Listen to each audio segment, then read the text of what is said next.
Hey everybody, I'm Lori Rudiman. Welcome to Corporate Drinker, a punk rock HR production. In each episode, Corporate Drinker explores the intricate ties between work culture and alcohol. Now, there's no judgment here. The podcast tells stories of regular people like you and me who may have complicated relationships with drinking. I'll talk to leadership gurus, therapists, addiction specialists, and even HR and marketing professionals who have hot takes on how and why alcohol and work have become so interconnected. And of course, I'll speak to brilliant people with big ideas on cultivating genuine cultures of inclusion and belonging so leaders and employees can enhance their work environment and reduce unnecessary conflict with or without alcohol. In this episode, I'm speaking with Karina Monesson. Karina is my friend and works at a company called UKG, and her primary job is to do research and to talk and speak about trends that affect the workforce. She's particularly interested in frontline workers, but also is interested in that intersection of work, well-being, and addiction.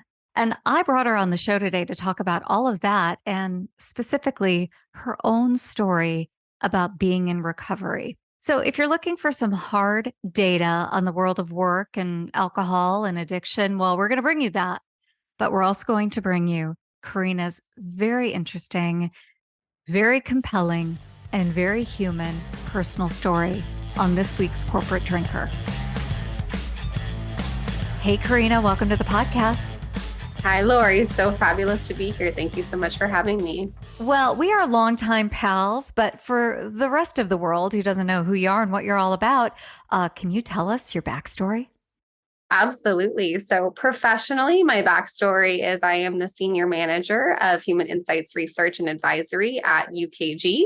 We are a global HCM and workforce management solution provider, and I'm a former market researcher, former journalist, and I think I have the best job in the world because I really get to identify topics that are having a significant impact on the world of work and especially on people, and really do these deep dive analyses into how business leaders and HR leaders can take better care of their people to drive positive outcomes within their organizations. And you've also got a personal backstory, right? You're a mom, you're, someone who's very active in the well-being community. So tell us a little bit about who you are when you're not working.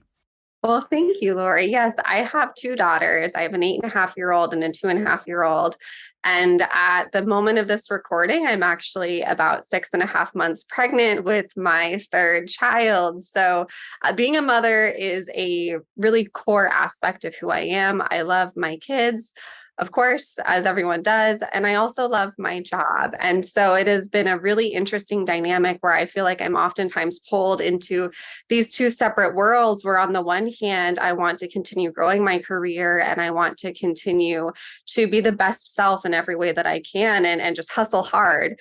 And on the other hand, sometimes I just want to collapse in bed and go live on a remote island with my children and no technology. And so I'm living this constant balance that so many working individuals can relate to, as well as working mothers of young kids. And so it's really become a passion of mine, really diving into the motherhood penalty at work and trying to provide resources and tips and tricks, both for myself to help myself learn how to manage this balance, as well as hopefully help other mothers in the same boat kind of cope with the challenges as well.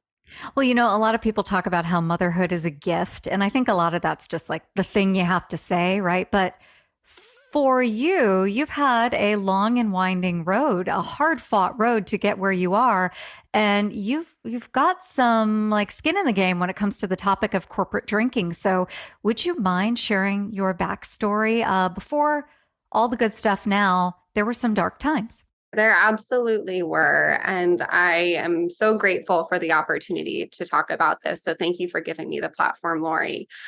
My history with alcohol is complicated. I am a hardcore alcoholic, a recovered hardcore alcoholic, and my drinking career began when I was 14 years old. And my journey into the depths of addiction was very fast and furious. Addiction runs rampant on both sides of my family, so it's probably no surprise that, one of us children Got it. But for me, the very first time I ever took a drink, I'll never forget it. I was on vacation with my sister. We snuck out of the condo my parents had rented and met up with some boys on the beach. And I got alcohol poisoning that very first night. I completely blacked out. I was vomiting like crazy. And what I will never forget is the next morning, we were driving to the airport and I was still getting sick. And all I could think about was, oh my gosh, that was so much fun. I can't wait to do that again. And it felt like for that moment in time, the alcohol made me, it was like it scratched an itch I didn't even know that I had. And it felt like I was prettier. I was more desirable. I was funnier, that these boys liked me instead of my sister when that never happened. It felt like I became more of the type of person that I wanted to be under the influence of alcohol, even though, of course, to a normal person looking at it, it was not that way at all. But that was my experience. And I was able to, I pretty much drank excessively every single time I drank.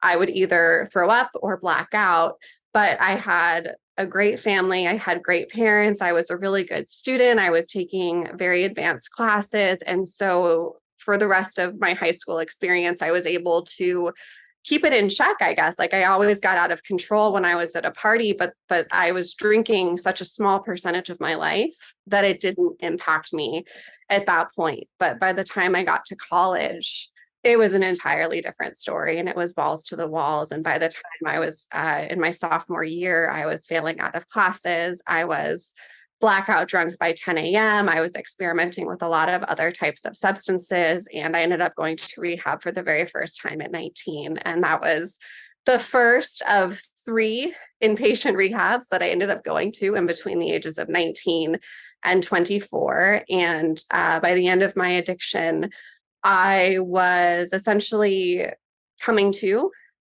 in various bodily fluids, and coming in and basically getting out of bed to get more alcohol and then passing out again. And that was my life. It got very dark very quickly for me. I was not a functional alcoholic, and in many ways I'm actually grateful for that, because it forced me to get sober at 24 as opposed to 65. I'm incredibly grateful for the resources that I had, the opportunity to go to treatment, the opportunity to get exposed to recovery. But to me, it really drove home the fact that like alcoholics and addicts are not bad people or sick people. This is a disease.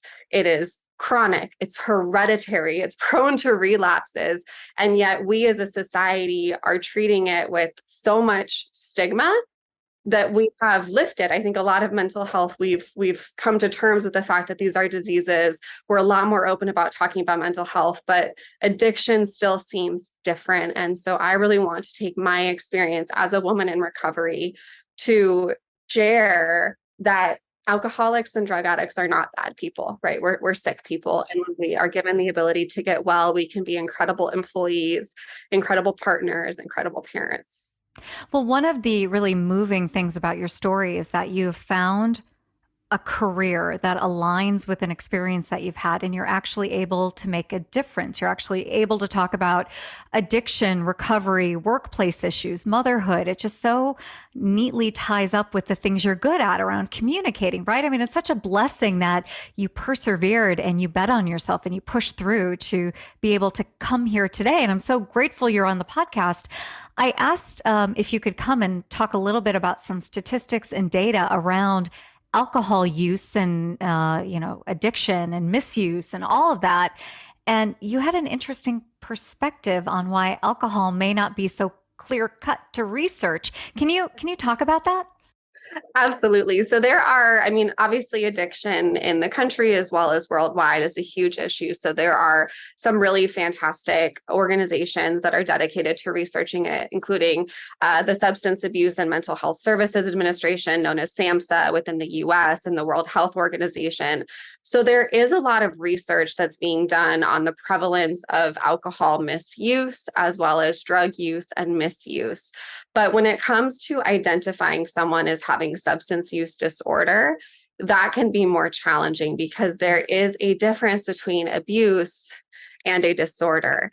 And so often, wait, what's the difference? Well, the difference is that someone really kind of has to say, I want to get help and go into treatment. And that's where a lot of the numbers, that's where a lot of the figures come into play in terms of identifying someone as having a substance use disorder as opposed to being a binge drinker. So that's some of the differences, and it is challenging. So we can look at the data on SAMHSA does have guidelines on classifying someone as having substance use disorder. I believe it is if you are binge drinking, which is between 4 to 5 drinks at a time for the previous 5 days out of the previous 30 days, would classify you as having substance use disorder. Hey, this is William Tincup, and you should know about the You Should Know podcast. It's a topical, fun podcast with Ryan, myself, and a guest, or guests plural sometimes, and we tackle the most timely topics of the day. Give it a look, give it a listen, and subscribe.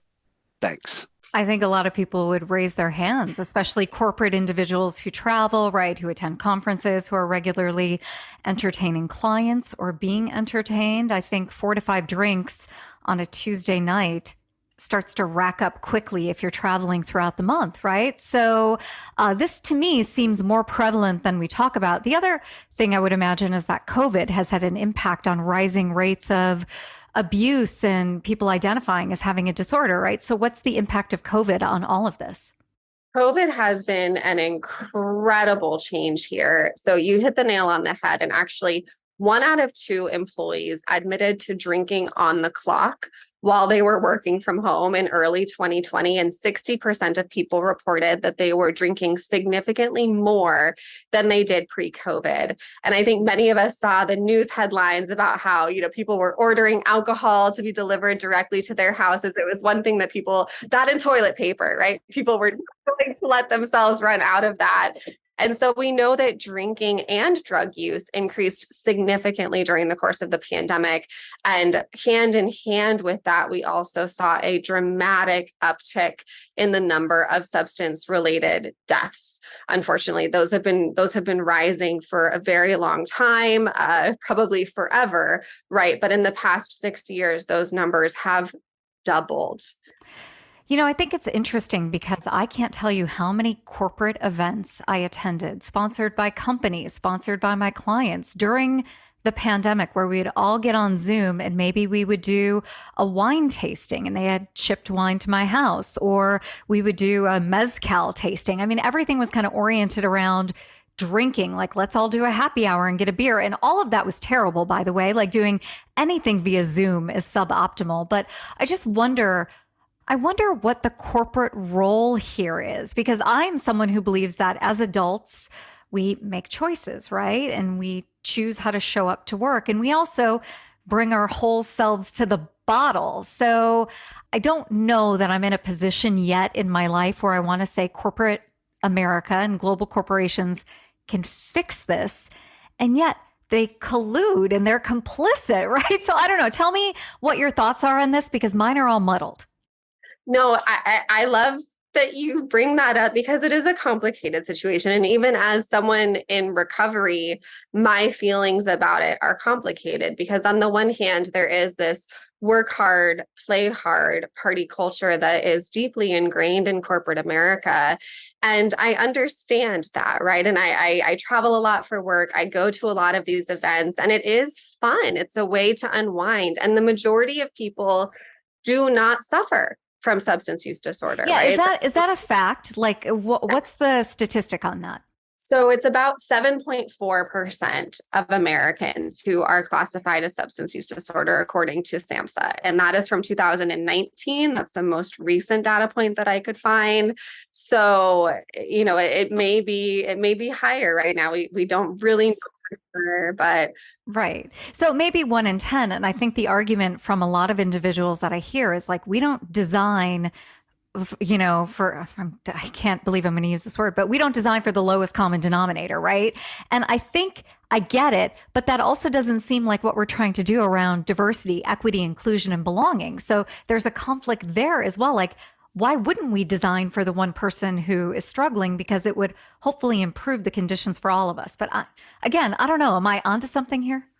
I think you are. And I think it might come down to, let's look at the ratios here, right? If we're having team building events, which we should, as someone in recovery, I would feel uncomfortable if my team felt like they could not drink around me because they were uncomfortable about the fact that I was in recovery. And I am very open about being in recovery. I recognize that most people, or a lot of people who are in recovery, probably will not be as open in their professional settings as I have. So they might not even know. But to me, and speaking for many of my friends and people that I know who are also in recovery, we don't want to feel like other people are feel obligated to change their lives to capitulate to us. However, if every single team building experience is a happy hour of some sort, that's an opportunity to reevaluate the type of culture that you're creating. Because even if alcoholism and substance use disorder wasn't an issue at all, do you really want that to be the go-to for your team? We're talking about wellness, we're talking about employee health, and we know that alcohol is probably not conducive to that in most circumstances. So maybe why don't we incorporate some things like, painting classes, or I've gone to so many really fun team building experiences where we were actually doing an experience together. We were outside, we were doing a volunteer event, something like that, that every single team building experience does not have to revolve around alcohol. And so that is what I would suggest. It's not getting rid of it completely, but it's how do we balance this with other type of team building opportunities? And if we are going to be having a large event where there's a lot of alcohol being served, could we have, this is a big one, could we have fun mocktails that don't look like a cup of water, right? Could we have something that's in order to make it a little bit less obvious that they're not drinking like everybody else, and also have a little bit of fun and something tasty to go along with it while they're there? Well, sure. I mean, that's all very reasonable, right? All of this is reasonable, which is what I don't understand when people push back against, changing cultures, changing traditions, changing, rituals that we have in the workplace. Like, we're not asking you to sever your arm. We're asking you to serve some fun spritzy drink that is safe for all of us. It's interesting that you mentioned that we may not know who's in recovery, because I think for a lot of us, many of us have had the experience of working with someone who eventually comes out and identifies as someone who's struggling with alcohol or substance abuse disorders.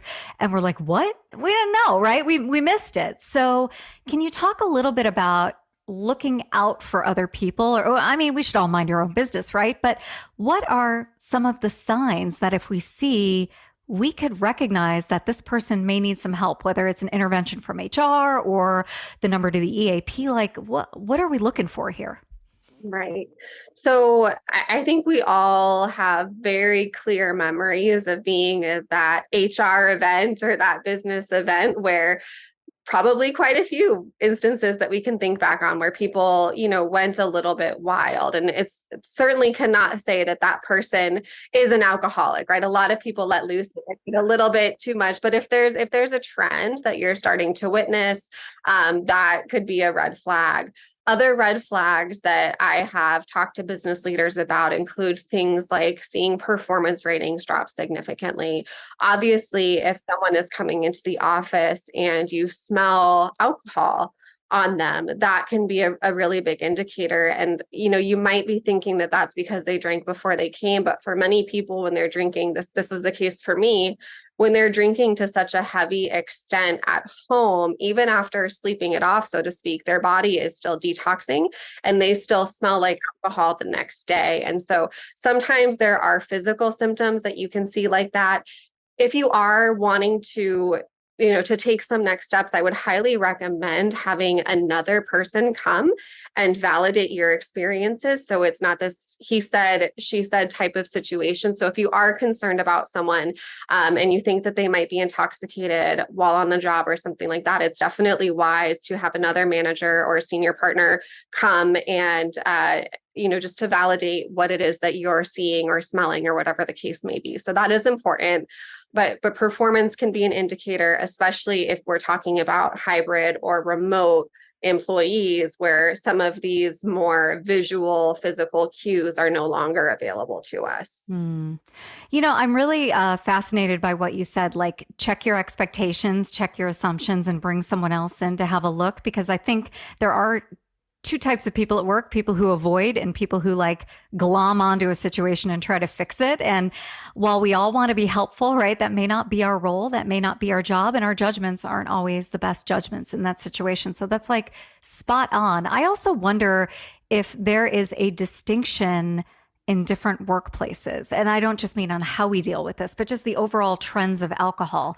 I know you have a passion for frontline workers, essential workers, people who are doing important work in this country. But I may be crazy here, but I wonder if substance abuse rates are higher in some of those jobs than they are in like customer service. Although I don't know, I've worked with plenty of people who are in recovery in customer service. So I don't know. Is there anything about the type of work that we do that factors into some of these conversations?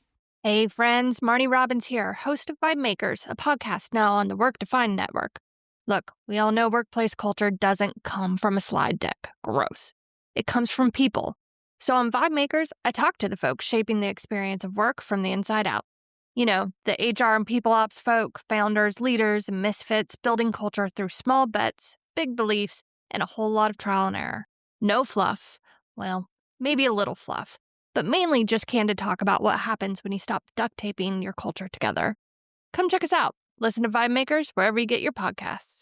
So I have not seen any data on that, but my gut instinct is that it does not matter. And when you're in recovery, a lot of the times there's something that people say about how alcohol and addiction in general is the great equalizer from, oh my gosh, I'm going to blank on the term now. It's a great one though, but from Wall Street to Walgreens to the bridge. That's not it. Right, to Walgreens. Thank you. I love it. From Wall Street to Walgreens, right? It's a great equalizer and it truly impacts all of us. And so I have not seen any data to indicate that people are more prone to addiction regardless of where they work, or the fact that like the people that are addicted or suffering from substance use disorder are more prone to be in frontline work as opposed to high level corporate jobs. Like from what I've seen, it is very well established throughout. And so I would be actually pretty surprised to find that there was a correlation there. Yeah, I know. Now that I said it, I'm like, of course, that's dumb. I mean, this, and like, I can think of every industry and every job where I know someone who struggles, right? I mean, you're right. It's not, I think about the industry, it's about the individual and their upbringing and their genetics and so many other factors, correct? Absolutely. And another thing that I think ties in really nicely to this line of thought, because I do think that, again, this is where that stigma comes into play, or these assumptions come into play, where many of us automatically think of the Skid Row drunk. When we think about addiction, we think of someone homeless that has a bottle in their hand and a paper bag. Yeah, because the reality is that is not. Yeah. Sorry. Exactly. That is not what addiction looks like in our country today. And in fact, SAMHSA estimates that about 75% of all substance use disorder sufferers are actively employed. They're full-time employees. And so again, that doesn't say what type of work that they're doing, but we know that they're in the workforce. And this is a presentation research that I've delivered multiple times in a variety of different settings. And every time I ask people who are in attendance, please raise your hand if you've ever had to deal with challenges related to employee substance use disorder, or getting someone into treatment, or giving them a last chance agreement. And inevitably, almost every single person in the room raises their hands. So this is the untapped story here, right? We know that this is a critical issue, and yet we're not talking about it because it's not in vogue. It's dirty, it's scary. I don't know what it is, but this is a significant challenge for all of us in all industries, and especially for HR leaders and who are not substance use therapists, right? They cannot diagnose someone. So it's a very challenging situation. Yeah, and maybe experiencing this in their own lives and their own individual circumstances as well. You bring up a really interesting point that we're not talking about it. It's not sexy, I think a lot of people truly feel that this is a personal issue, and we show up at work and we should just work, even post-COVID, right? When we were all talking about compassion and empathy. At the end of the day, it's a job, and you either show up and do your job or you don't, and we'll deal with that. But they don't want to get into the touchy-feely, maybe because there aren't a lot of really good resources, a lot of good ways to deal with this from a workforce perspective yet. So I don't know. Do you think what I just said has merit? And what do you say to someone like me who's like, I don't want to deal with somebody's alcoholism, right? I got my own problems. I'm just their manager. How do you address that? Again, I myself am not a substance use disorder therapist. I'm not an addiction therapist. So all I have to go on is my personal experience as a working Well, in your research, and yeah. my research. But I think the biggest thing is that oftentimes when it comes to addiction, we cannot, they say you can't help someone who doesn't want to help themselves. And as cliche as that, you have to hit rock bottom statement is, it does hold true, and everyone's rock bottom looks different. For me, I was dying. My liver was failing at 24 years old. A lot of people don't have to get to that point to be willing to make a change and to be willing to do whatever it takes to figure out how to live sober. But we really cannot force people to change in this regard. And it is a disease, and that's the challenge. And that's why I think that mental health, many other mental health disorders have a different connotation to them than addiction does, because when you have a loved one or a friend or family member who is addicted to drugs or alcohol, it's incomprehensible, their behavior, right? You love them, but you have a really hard time rationalizing how they're behaving, these choices that they're making, because it seems like so much of it is a choice. And it is, but there's also a choicelessness that's innate to it too. So it really is a very challenging, the choice is to take the first drink. The choice is to take the first drug. And oftentimes once that roller coaster begins, it's very difficult to get out without some type of outside intervention or some type of catastrophic event that really forces you to take a step back and say, I can't live like this anymore. And for me, it was being told at 24 years old that I was dying and that my liver was failing. And so I would say that sorry for that tangent, to go back to your question, I don't necessarily think that it is appropriate for a manager to sit someone down and say, I think you're an alcoholic and I think you're a drug addict, and I want to help you get help because here I am on my white horse. Like, that probably isn't your place, especially if their performance is not changing. If their performance has changed, if there's some type of event, like they show up to work intoxicated, or they get out of control at a workplace event, and you have this opportunity to sit them down and say, listen, this was inappropriate, this was unacceptable, I want to work with you, please tell me what's going on with you, but I'm concerned and it feels like it's leading to an unsafe work environment. I'd love to get you help if that's something that you feel like you need. And then open up the conversation from there. But that would be my suggestion from the research that I've done, is that, it's not necessarily, if none of those events are taking place and you just have a feeling that Susie Q drinks too much and, you think her life would be better without it, if there aren't extenuating circumstances that give you a valid reason to approach them and to say, hey, I'm here for you, I'm not sure that it's appropriate. And the caveat to contradict myself here would be that, we know that the importance of the manager-employee relationship cannot be put into words or statistics. No, I know. So fostering, I would say that managers really have the biggest piece to play here. And if they're able to really foster a strong relationship with their people and to open up some conversations where it might be like, hey, you seem off, something seems wrong. Is there something that I can do, or is there something that you want to talk about? And giving them the opportunity to say, you know what, I actually have been struggling. I think I might need help. Well, this is one of the many reasons why I invited you on the podcast today to talk about these tough issues, the complexities around dealing with these disorders, the complexities around remembering that these individuals are human, but also you serve as such a good example of what happens if we just believe in people and we foster an opportunity for them to go into recovery and to grow and to thrive. So thanks for being open with your story today. And we'll be sure to link to all of your good stuff in the show notes.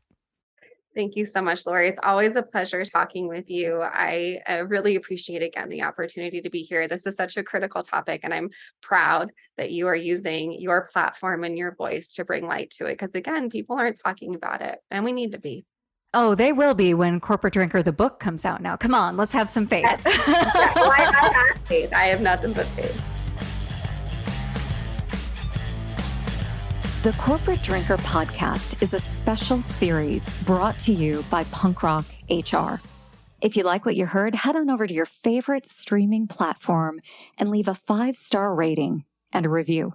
You can also head on over to punkrocktr.com for news, information, show notes, and all the good stuff related to Corporate Drinker. This episode was expertly produced and edited by my friends at Emerald City Productions with special help from Danny and Michael. That's it for today's show. Thank you for joining us. We'll catch you next time on the Corporate Drinker podcast.